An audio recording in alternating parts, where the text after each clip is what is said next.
It is time for the Big Board, presented by Bet365. It's great to welcome back Blake Murphy. Yesterday, before the ball game, Kevin Pillar guessed that maybe, due to the variety of pitches he throws, Chris Bassitt might actually do well third time through an order.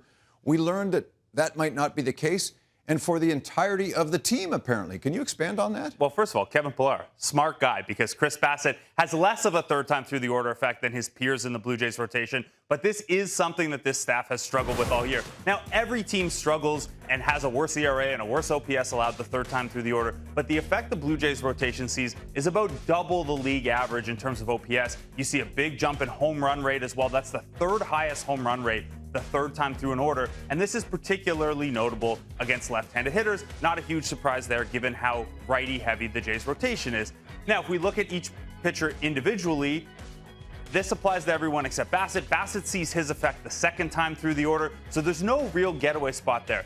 On the broadcast yesterday, Dan Schulman and Buck Martinez, so great to have Buck back. We're talking about what happens when Shane Bieber rejoins, and I'm looking ahead to the playoffs, and I know everyone hates the memory of Barrios and Kikuchi in 2023, but when you have this many pitchers who have that big a third time through the order effect, and you have 6 starters, Jamie, I think we might be headed for some piggybacking in a playoff series. Did you say playoffs? Interesting. There's a faction of people out there that simply think that the Blue Jays beat up on weak teams and can't produce against the really good teams. Is there any truth to that? No, there's truth to it this week. 45 runs against the Rockies and 2 against the Dodgers. But look, similar to the third time through the order thing, it's hard to hit against good teams. Now, the Blue Jays do have the third biggest drop in their OPS when they face teams above 500. But you see, the Dodgers are on there. They're a pretty good team.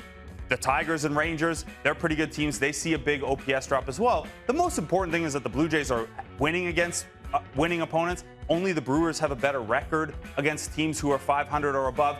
And when we dig in on what the Blue Jays do against these teams, yes, there's the OPS drop, but they do a good job staying who they are. You see a drop in average there and an uptick in strikeout rate, but those are still the best numbers in the entire league. The best batting average, the best strikeout rate against winning teams. So the Blue Jays go from a well above average offense to just an average offense against these tougher opponents. Still relevant in the playoffs, because when you think of what the Blue Jays do well, string hits together, run the bases smart, play good defense, those things matter, and they can matter in those 3-2 playoff games. But when a team like the Dodgers can hang 9 on you, getting that one extra run across maybe doesn't matter quite as much. You have been roaming Newfoundland and Labrador. It's great to have you back. That is Blake Murphy, and that is the Big Board, presented by Bet365. Whatever the moment, it's never ordinary at Bet365.